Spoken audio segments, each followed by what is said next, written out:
जी अस्सलाम वालेकुम। कैसे हैं आप सब लोग? ठीक हैं? उम्मीद करता हूँ कि आप लोग ठीक होंगे भारत में, और मैं भी, अल्लाह का शुक्र है, आप काफ़ी ठीक हूँ। काफ़ी दिनों के बाद मैं आज दोबारा आपकी खिदमत में हाज़िर हो रहा हूँ, क्योंकि कुछ मसले थे, कुछ सेहत के मसले थे। अभी भी इतना अच्छा फ़ील नहीं कर रहा, लेकिन बहरहाल चूँकि काफ़ी देर तक आपसे दूर में रह नहीं पाता, तो इंशाल्लाह मैं लगातार फिर दोबारा इंशाल्लाह रिएक्शंस दूँगा, स्पेशली इंडिया की वीडियोस पे, असद साहब की वीडियोस पे, और बहुत सारे जो और मेरे टॉपिक्स हैं इंडिया के ऊपर। सो यूपी इलेक्शंस काफ़ी करीब है, मार्च में, अगले अगले मंथ। और उसको देखते हुए मैं सोचा कि फ़र्स्ट वीडियो मेरी ये ब्रेक के बाद यूपी इलेक्शंस भी होने चाहिए। और मैं चाह रहा था कि देखूं कि आजकल क्या चल रहा है इलेक्शंस के हवाले से, असद साहब क्या कर रहे हैं, उनका क्या उनके बयानात हैं। तो मेरे पास एक बहुत ही इनका लेटेस्ट वीडियो है, कल की वीडियो है, कल का इंटरव्यू है। तो मैं सोचा कि यूनेस पे मैं रिएक्शन दूँ और देखूँ कि असद साहब की क्या कार्रवाइयाँ चल रही हैं इस इलेक्शन को लेकर। सो इसको स्टार्ट करते हैं। एबीपी न्यूज़ पे इन्होंने एक इंटरव्यू दिया है, और उसके बारे में ये वीडियो है, और इलेक्शंस के बारे में ऑफ कोर्स ही है। और बड़ा अच्छा लग रहा है मुझे वापस आके दोबारा से आप लोगों से बात करके, और इंशाल्लाह मैं इससे बात करता रहूँगा। तो इस वीडियो को हम स्टार्ट करते हैं। लेट्स सी कि असद साहब जो है ये क्या कह रहे हैं यूपी इलेक्शंस के बारे में, और आजकल की क्या अपडेट्स हैं इलेक्शन के बारे में। सो इस वीडियो को मैं स्टार्ट करूँगा अब। नमस्कार, मैं हूं पंकज झा। पंकज झा इन साहब। दिनों अचानक से ही राजनीति में दलित चर्चा में है। तो ओके। इसीलिए हम लखनऊ में अंबेडकर स्मारक के पास हैं, और हमारे आज के खास मेहमान हैं AIMIM के सदर असदुद्दीन ओवैसी। ओवैसी साहब, स्वागत है आपका। बड़े कैजुअल अंदाज से आज अब इंटरव्यू तो कर रहे कुछ आपको ग्राउंड से पता चल रहा होगा कि यूपी के इस चुनाव में ओवैसी साहब कहाँ खड़े हैं।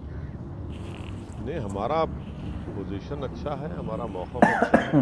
पहले से बेहतर हम परफॉर्मेंस करेंगे। हैं। सही है। और अब तक तो 2 फेज के चुनाव हो चुके हैं। हमारा प्रदर्शन, हमारा परफॉर्मेंस बहुत अच्छा रहेगा। सही है। आपको 2017 थोड़ा सा ले चलते हैं। 38 सीटों पे आपने उम्मीदवार उतारे थे, कुछ मिला नहीं। इस बार क्या ऐसा हो सकता है कि आपको लग रहा है कि हाँ, आप खेल अपना बना सकते हैं या फिर किसी का बिगाड़ सकते हैं? ना 2017 में ऐसा था कि बिल्कुल हमको टाइम नहीं मिला संगठन पे काम करने का, पार्टी के प्रचार करने का, क्योंकि उस वक्त जो अकेले की सरकार थी, हमको तो परमिशन देकर कैंसिल करते थे। हाँ, मुझे याद है। कई परमिशन देकर कैंसिल किए। तो चुनाव तो लड़ लिए हम, मगर उसमें अब में फ़र्क ये है कि संगठन बहुत मजबूत हुआ है, और हम लोग लोकल बॉडी इलेक्शन भी लड़े हैं, उसमें अच्छा परफॉर्मेंस रहा है। कैंडिडेट्स हमारे अब के बार बहुत अच्छे हैं हमारे, और चुनाव से पहले ही हम पूरा यूपी आधा फिर चुके थे। वाह। तो उसमें फ़र्क पड़ेगा बहुत। सही। अब जब आपने खुद ही अखिलेश का नाम लिया है, तो मैं एक बात कहना चाहूँगा कि अभी उन्होंने कहा, बिना आपका नाम लिए, उन्होंने कहा कि कुछ लोग घूम रहे हैं, एक पार्टी के लोग घूम रहे हैं और उनका खाता भी नहीं खुलेगा। वाह। बातें बड़े बड़े करते ज़रूर हैं वो, उनको बातें बड़े करने का खाता भी शौक नहीं है। खुलेगा। उनका मसला ये है कि उनको जो कुछ राजनीति मिली है, एक सोने की तश्तरी या प्लेट मिली है, तो इसीलिए उनको नहीं मालूम जद्दोजहद, तकलीफ़, कुर्बानी क्या होती है। तो इसीलिए बोलते हैं वो। अब वो कौन होते हैं? उनको तो ख्वाब में दिख रहे हैं चीज़ें, तो ख्वाब ही में रहे वो, हकीकत की दुनिया से उनका कोई ताल्लुक़ ही नहीं है। देखेंगे 10 मार्च को पता चल जाएगा किसके ख्वाब चुकनाचूर होते हैं। ये ऐसा क्यों है ओवैसी साहब? ये सवाल आपके पास पहले भी आया होगा कि मेन स्ट्रीम पॉलिटिकल पार्टीज के लिए असदुद्दीन ओवैसी अछूत हैं। हाँ बिल्कुल, हम एक सियासी अछूत हैं उत्तर प्रदेश में, बल्कि देश के बहुत बड़े हिस्से में भी हम सियासी अछूत हैं। हमको उससे कोई फ़र्क नहीं पड़ता है। इससे एक बात का अंदाज़ा हो रहा है कि हम जो बात कर रहे हैं वो सच्चाई पर मुबन्नी है। हम जो संविधान के दायरे में रहकर बातचीत करते हैं और हिस्सेदारी की बात करते हैं, तो जितने पार्टीज़ को हमसे एलर्जी है या हमको अछूत बनाने की कोशिश कर रहे हैं, तो उनको लगता है कि भाई अब उनकी वो जो डरा कर वोट हासिल करते थे, ख़ास तौर से अल्पसंख्यक समाज मुसलमान का, उनको लगता है कि अब इनको डरा कर वोट हासिल नहीं कर पाएंगे। हिस्सेदारी की ये बात कर रहा है, पॉलिटिकल एम्पावरमेंट और लीडरशिप की बात कर रहा है, जो ये इन सो कॉल्ड सेकुलर पार्टीज़ में इनके माइंडसेट में बात नहीं है। इनको सिर्फ ये है कि बस वोट है, डालो हमको और भूल जाओ इनको। सही है। और फिर चुनाव है, फिर वही बात करो, पुरानी कैसेट दोहरा दो। ये जब मुसलमान की बात करते हैं, इस बीच में बीजेपी के लोग ना, एक एमपी हैं ब्रजभूषण शरण सिंह, वो तो कह रहे हैं कि ओवैसी साहब श्री राम के वंशज हैं और वो ईरानी नहीं हैं, क्षत्रिय हैं। ये श्री राम के वंशज थे, हमें पता नहीं चला। अब देखिए क्या क्या बोलते हैं, वो उनसे ही आप पूछना पड़ेगा। जहाँ तक मुझे मालूम, वो रेसलिंग फेडरेशन ऑफ इंडिया के लिए बहुत अच्छा काम किए और वो क्रेडिट देना पड़ेगा कि उनकी लीडरशिप में भारत को ओलंपिक्स में मेडल भी आए। और हम उनके साथ कॉन्स्टिट्यूशनल क्लब में कभी कभी सुबह में एक्सरसाइज कर लेते हैं।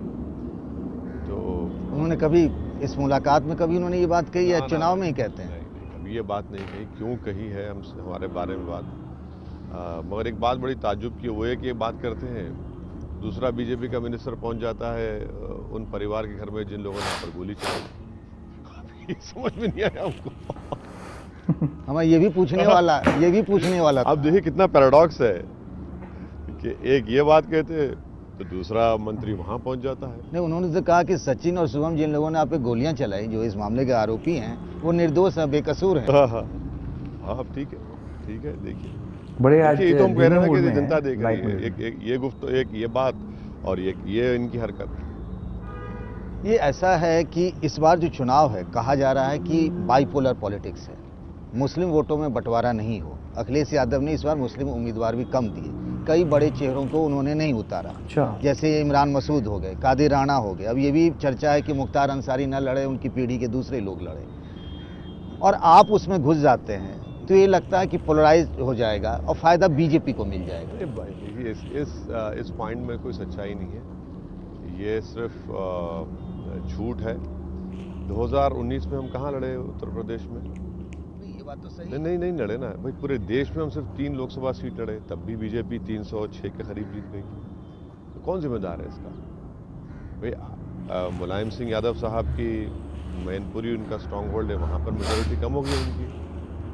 आपके घर के 3 लोग हार गए, हम नहीं लड़े। ये क्यों नहीं बोलते कि भाई हमको मेजॉरिटी कम्युनिटी का वोट नहीं मिला जो मोदी के पास चला गया था, हमको अति पिछड़ा समाज का वोट नहीं मिला। आप ये नहीं कहते, आप सिर्फ अल्पसंख्यक समाज मुसलमान पे तवज्जो बढ़ी आपकी।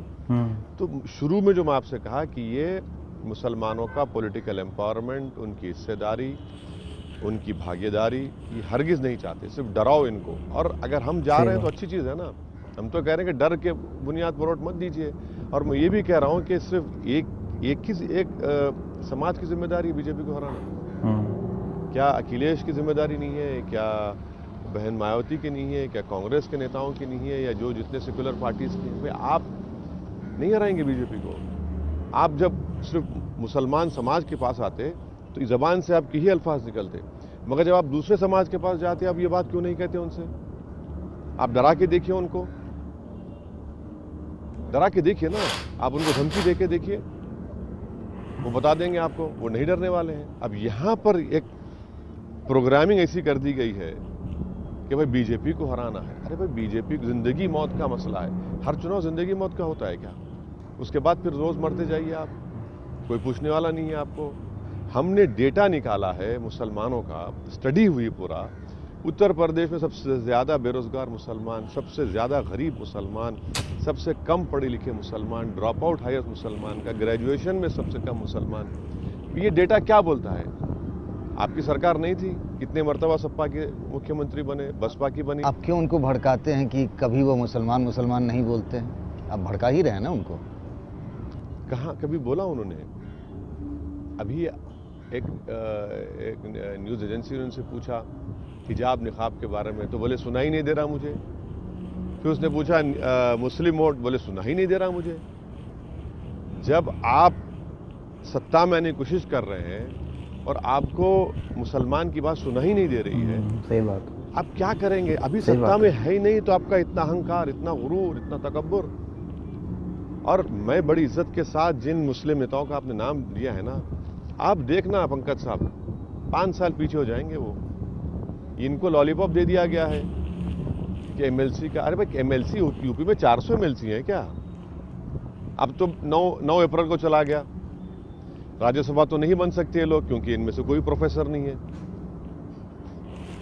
अब बताइए आप, यही तो हम कह रहे हैं ना। ठीक है, ये उनका फैसला है, हम उस पर उनका फैसला है, हम उसको रेस्पेक्ट करते हैं, और हमको हकीकत बता रहे हैं। देखिएगा आप, ये जो आप बार बार कहते हैं ना कि मुसलमान सिर्फ दरी बिछाने के लिए हैं, उनका सत्ता में उनकी हिस्सेदारी नहीं है, लोग आपकी बात को समझ रहे हैं? बिल्कुल समझ रहे हैं, बिल्कुल समझ रहे हैं, बहुत ज्यादा समझ रहे हैं। हम पूछते हैं कि तुम दरी बिछाओगे, बोले क्यों नहीं बिछाएंगे दरी हम। आप वही तो आप काम करके रख दिए ना, प्रोग्राम ये कर दिए कि भाई आप सिर्फ वोट डालिए आंख बंद करके। क्या ये नैरेटिव सही है कि मुसलमान बीजेपी को हराने के लिए जो मजबूत होगा उसको ही वोट करेगा? कि पिछले 20 साल 25 सालों से मैं जब से आया हूं तब से यही सुनता रहा हूं यूपी के चुनाव को लेकर। एक वाहिद समाज है जो जब से चुनाव हो रहे हैं कम्युनल कैंडिडेट्स का साथ नहीं दिया, कभी नहीं दिया। भाई जब जनसंघ भी थी और जब कांग्रेस की हुकूमत थी या लोकदल की थी, उसमें भी अगर कोई लगता था कि भाई ये ज़्यादा कम्युनल है तो साथ नहीं दिए। हम ये पूछ रहे हैं कि आपको हासिल क्या हुआ। आज भी मैं आपसे कह रहा हूं कि अखिलेश की सरकार थी, आपने मुजफ्फरनगर राइट्स में चार्जशीट नहीं डाली, अगर आपने योगी आदित्यनाथ के खिलाफ सैंक्शन नहीं दिया केस चलाने का, आप फाइल लेकर रोक के रखे। आप ही की सरकार थी, मलियाना का फसाद हुआ, कोर्ट ने कई मरतबा फिटकार लगाई, आप उसको कुछ नहीं किए। ये बात तो अल्पसंख्यक समाज मुसलमान समझ भी रहा है, खासतौर से नौजवान और बुजुर्ग भी अब इस बात को मान रहे हैं। भाई मजबूरी नहीं है, अब आपके पास एक विकल्प है, आपको आगे बढ़ना है और आपको लेना है, उस मौके को फायदा उठाना है। मोदी जी ने अभी कहा कि यूपी में मुस्लिम महिलाओं का समर्थन भी उनको मिल रहा है। नहीं, मोदी जी उन मुस्लिम महिलाओं को क्या बोलेंगे जिनको कॉलेज और स्कूल में हिजाब पहन के जाने से रोका गया, उनकी सरकार ने फैसला लिया। हिमाचल प्रदेश में मोदी जी क्या कहेंगे? भाई 4% मुसलमान हिमाचल में, उससे भी कम हो गए, आप वहां पर ऑर्डर निकाल दिए। मध्य प्रदेश में आप ऑर्डर निकाल दिए।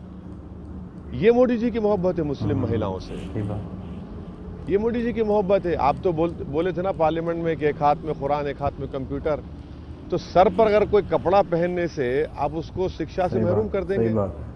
ये मोदी जी की मोहब्बत। आपको पता है आप आग से खेल रहे हैं? कौन? आप? मेरी जिंदगी तो कोई बादशाह के महलों से निकलकर तो जिंदगी मेरी नहीं शुरू हुई। ना मैं कोई चमन में टहल कर आया हूं, ना कोई गुलाब के बाग से मैं चल कर आया हूं। अब तक तो कांटों का सफर रहा है, आगे भी रहेगा। तो आप अब गोली चल गई हम पर, 4 गोली चली, हम पुलिस के लाठियां खाए, सर पे 18 टाके लगे, उस वक्त भी पुलिस वाले ने हम पे गोली मारी थी। तो ये कि हम तो कोई सोने की तश्तरी में यहाँ पर नहीं आए, यहाँ पर आग से खेल रहे हैं। आप जो हिजाब को लेकर के रोज एक अंगद की तरह आप अपने पांव गड़ा दिए हैं कि नहीं ये फैसला जो है गलत है, उनको हिजाब पहनने का अधिकार है। कई देशों में आप जर्मनी से लेके देखिए, वहां भी बैन है, और उसका हो क्या रहा ना कि एक्शन का रिएक्शन हो रहा है। मध्य प्रदेश में, यूपी में, कई जगहों पे एक बात सुनिए, भगवा गमछा, भगवा शॉल। एक बात सुनिए, अगर कोई क्रिश्चियन वो उनका जो निशान, हाँ, वो अगर डाल के आएगा तो आपको इतराज नहीं है। अगर कोई कड़ा पहनकर आएगा तो आपको इतराज नहीं है। अगर कोई बिंदी और सिंदूर लगा के आएगा तो आपको इतराज नहीं है। इस पर क्यों हो रहा है इतराज? बिंदी और सिंदूर का हिजाब से क्या? अरे भाई देखिए, रिलीजियस है ना, ये सिंबल है ना, ये सिंबल्स है ना सब। आप इसको अलाउ करेंगे, इसको क्यों नहीं अलाउ करेंगे? हमको ये बताइए आप। हम क्या कह रहे हैं कि वो उस कंट्रीज की मिसाल हमसे मत लीजिए। हमारे पास जो संविधान है, भारत के जो सेकुलरिज्म जो मैं समझा हूं, इस देश का कोई मजहब नहीं है। ये देश सब मजहब को मानता है, ये देश उनको ही मानता है जो खुदा को नहीं मानते। और ये देश मल्टी कल्चर और रिलीजियस है। उनका सेकुलरिज्म अलग है जर्मनी का, सही है। वहां पर एक सेपरेशन है स्टेट में, गवर्नमेंट में और सिटीजन्स में। आप भारत के संविधान के तहत हमसे बात करिए। आप मेरा फंडामेंटल राइट कैसा छीन सकते हैं मुझसे? आप जिस स्कूल और कॉलेज में जाएंगे वहाँ के नियम नहीं मानेंगे आप? सुनिए, भारत के संविधान में अगर मैं स्कूल कॉलेज जाता हूँ, कि संविधान कचरे की बिन में गिर जाता है क्या? कचरे की बिन में गिरता है क्या संविधान मेरा? हो क्या रहा है आप देख रहे हैं? नहीं, कोई हो रहा नहीं, ये बीजेपी कर रहे। देखिए वो वीडियो और तस्वीरें, एक की हत्या हो गई स्टेटस लगाने को लेकर कर्नाटक में, बंगाल में बवाल हो रहा है। अब भगवा शॉल और चादर लेके स्कूल जाने की बात हो रही, कॉलेज जाने की। भगवा शॉल कौन रोक रहा है आपको? आप अलाउ करेंगे? क्यों नहीं, आप पहनिए ना। अगर आपके रिलीजन में मैंडेटेड है और आपको पहनना है, आपके रिलीजन में पहनिए, कौन रोक रहा है आपको? ठीक बात की। आप पहले पहनते थे क्या?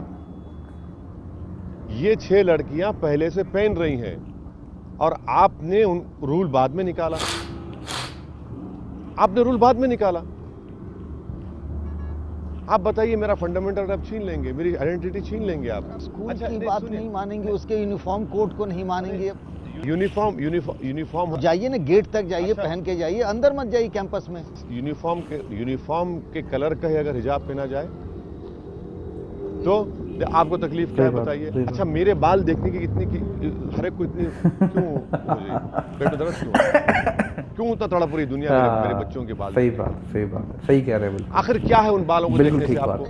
नहीं, वही ऐसा लगा वही उनकी एक आइडेंटिटी है, पहले से पहन रही है। सही बात है। और डेटा है कि पहले से ज्यादा मुस्लिम लड़कियां जो है स्कूल जा रही हैं। आप मेरे को समझ में नहीं आ रहा कि भाई स्कूल को जा रही है, कॉलेज जा रही है ना पढ़ने के लिए, दूसरे रिलीजन के सिंबल्स को आप रोक रहे हैं क्या? ऐसा लग रहा है ना कुल मिलाकर के कि एक तरफ ओवैसी खड़े हैं, दूसरी तरफ बीजेपी खड़ी है, माहौल को पोलराइज किया जा रहा है। अरे भाई, हर चीज का हमको ब्लेम कर देंगे क्या आप? सही बात है। थोड़ा ही कह रहा हूं। नहीं, आपसे नहीं कह रहे, मेरी शिकायत आपसे नहीं है पंकज साहब।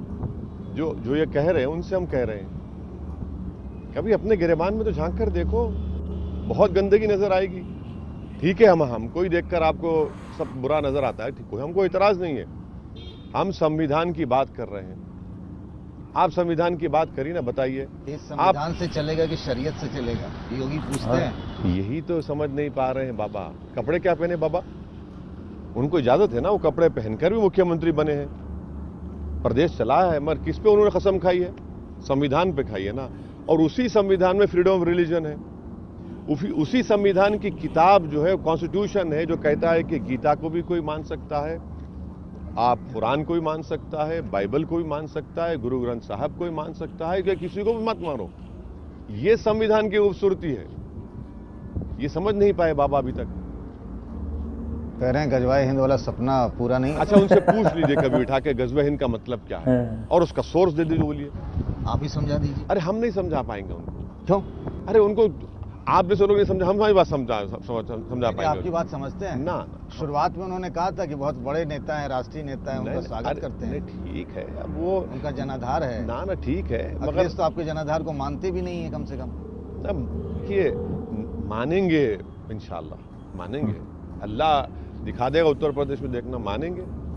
और ये बात समझनी चाहिए अखिलेश यादव को कि हम सिर्फ चुनाव के हद तक नहीं आए यहाँ पर, हम 2013 से बात, हम 2016-17 से बात कर रहे हैं कि हम जहाँ जाते हैं सिर्फ चुनाव के हद तक नहीं आते रहते वहाँ पर आएगा। बिल्कुल हमारी लड़ाई जारी रहेगी उत्तर प्रदेश में। अरे ये जो 22 का चुनाव खत्म हो गया, 24 होगा, 24 में ही पंकज भाई हम यहाँ बैठेंगे आपके साथ इंशाल्लाह, देखना आपको तंग करेंगे हम। ये खत्म नहीं होगा बात, 24 भी होगा, फिर 27 भी होगा, फिर 29 भी होगा। ये तो जब तक जिंदगी बाकी रही ये जुद्दत चलती रहेगी। ये जो अखिलेश यादव आपको यहाँ ना, जब वो सीएम थे, नहीं आने दे रहे थे, उसको आपने बिल्कुल दिल से ले लिया क्या? जज्बाती हो गए आप? ना, क्या दिल पे ले, हम तो दिल पे लेते ही नहीं, हम गुर्दे पे लेते हैं। कहाँ दिल पे लेते हैं? दिल पे क्यों लिया जाए? दिल पे लेने की बात, मुजफ्फरनगर के लोगों को इंसाफ नहीं मिलना। दिल पे लेने की बात यह है कि उन्हीं के एक सहयोगी कहते हैं कि अखिलेश ने 45% अपने ही पार्टी के मुसलमानों का टिकट काट दिया। ये बात हमारे लिए तकलीफ दे हो जाती है। हम इशू नहीं है यहाँ पर, हम पे क्या होता है नहीं होता छोड़िए, हमारे से 56 आए दुनिया में चले भी जाएंगे, मगर ये जो डिस्क्रिमिनेशन हो रहा है, ये जो पॉलिटिकल डिसएम्पावरमेंट जो सिस्टमैटिक तरीके से सब लोग कर रहे हैं, ये है ना। अच्छा, ये बताइए कि उत्तर प्रदेश में अल्पसंख्यक समाज मुसलमान नहीं है, बराबर नहीं है हर समाज। क्यों नहीं नाम लेते भाई आप बराबर ही नहीं समझते ना उनको। अगर आप बराबर समझते तो नाम लेते ना उनको। इस बात का खतरा है कि अगर वो उन नेताओं को या फिर मुसलमान करें तो पोलराइज हो। कौन कह रहा है मुसलमान करने के लिए आपको? आप ही उनको उकसाते। अरे उकसाते नहीं है, आप तो नाम लेने से कतराते हैं। अगर आपका एक सहयोगी पार्टी का लीडर कह रहा है कि हम अखिलेश ने 45% अपने ही पार्टी के मुसलमानों का टिकट का, लीडरों नेताओं का टिकट काट दिया है, तो क्या मतलब उसका, क्या पैगाम दिया जा रहा है? आप बोलना नहीं चाहते, सही बात, सही बात। कुछ नहीं बोलना चाहते। आप ई रिक्शा देंगे हमको, आपके उसमें जो आपने जारी किया, कितने स्कूल खोलेंगे आप रिजर्वेशन का 2012 में आपने कहा था, अब तो खत्म हो गया। अगर आप मुख्यमंत्री नहीं बनने से पहले आप डर रहे हैं और आपका इतना बड़ा एक क्या बोलना चाहिए, लार्जर देन लाइफ इमेज आप अपना बना चुके हैं। कहाँ बना चुके? वो बना चुके हैं भाई, बना चुके हैं, वो बना चुके हैं, बना चुके हैं। रावण के आंख में आंसू क्यों आ गए चंद्रशेखर के? 2-2 मरतबा 3-3 मरतबा मिला ना उनसे। इमरान मसूद को आप घर पे बुलाए अपने, ठीक है उनका फैसला था, मैं इज्जत करता रहूंगा उन फैसले की, मगर अगर कोई आप घर को आता है तो आप ये करते हैं। ठीक है जी, बड़ा अच्छा लगा, बड़े मज़े का इनका इंटरव्यू जा रहा था। और वही बात हिजाब के बारे में बात की, बड़ी सही बातें की असद साहब ने कि हिजाब गर्ल्स का राइट है। डेफिनेटली किसी भी मज़हब के मानने वाले को कि जो मजहबी जो उनके लिबास पे आप पाबंदी नहीं लगा सकते। चलिए, वो कहते हैं कि आप देखना चाहते हैं कि उनके हिजाब ना करें ताकि उनका शक्ल देखिए उनकी, आप उनकी शक्ल क्यों देखना चाहते हैं? ये बड़ी अच्छी उन्होंने बात की। फिर वो बात भी हुई बीजेपी के बारे में कि बीजेपी के जो AIMIM है, इसके वहाँ पे होने से बीजेपी को सपोर्ट मिलेगी। तो इसका भी उन्होंने एक सही जवाब दिया कि जब 2017 के इलेक्शंस थे तो वहाँ पे हम नहीं थे वहाँ पे, तो वहाँ पे बीजेपी जीती थी। तो ये लाजमी नहीं है कि हमारे होने से जीतेगी, ना और सिर्फ जीती है। मज़ा आया मुझे देख के। बहुत लंबा इंटरव्यू है, शायद मैं देख ना पाऊँगा पूरा, लेकिन ये है कि मुझे आइडिया हो गया इनकी उसका कि अभी तक भी काफ़ी हद तक वही इशू चल रहे हैं, कुछ नए भी इसमें ऐड हो गए हैं, हिजाब का इशू ऐड हो गया है। लेकिन बड़े मुतमईन लग रहे हैं असद साहब, मुतमईन लग रहे हैं। मुझे लग रहा है कि बड़े पुरअतमाद लग रहे हैं। उम्मीद कर रहे हैं कि शायद हम 5 से 10 सीटें वहाँ पे निकालेंगे उत्तर प्रदेश में। मैं भी उम्मीद कर रहा हूँ इंशाल्लाह। तबीयत मेरी इतनी सही नहीं है, लेकिन फिर भी इंशाल्लाह मैं साथ साथ चल रहा हूँ। मैं असद साहब के इलेक्शन के साथ चल रहा हूँ यूपी के, और उम्मीद कर रहा हूँ कि इंशाल्लाह ये कुछ अच्छा परफॉर्म वहाँ पर कर सकें। और मैं वेट कर रहा हूँ 10 मार्च का, और आप सबके साथ ही वेट कर रहा हूँ पाकिस्तान में रहते हुए। लेकिन ये इंटरव्यू बहुत धीमे अंदाज से दिया और बड़े अच्छे मजबूत जवाब दिए इन साहब को, मुझे बड़ा अच्छा लगा इंशाल्लाह। और मज़ीद इनके इंटरव्यूज़ पे मैं रिएक्शन देता रहूँगा। और बहुत शुक्रिया आप लोगों का, मैं 5 दिन नहीं आया उसके लिए सॉरी। इंशाल्लाह मैं लगातार असद साहब की और बाकी इंडियन पर्सनैलिटी के ऊपर रिएक्शन देता रहूँगा इंशाल्लाह। और आपका बहुत बहुत शुक्रिया। अल्लाह हाफ़िज़।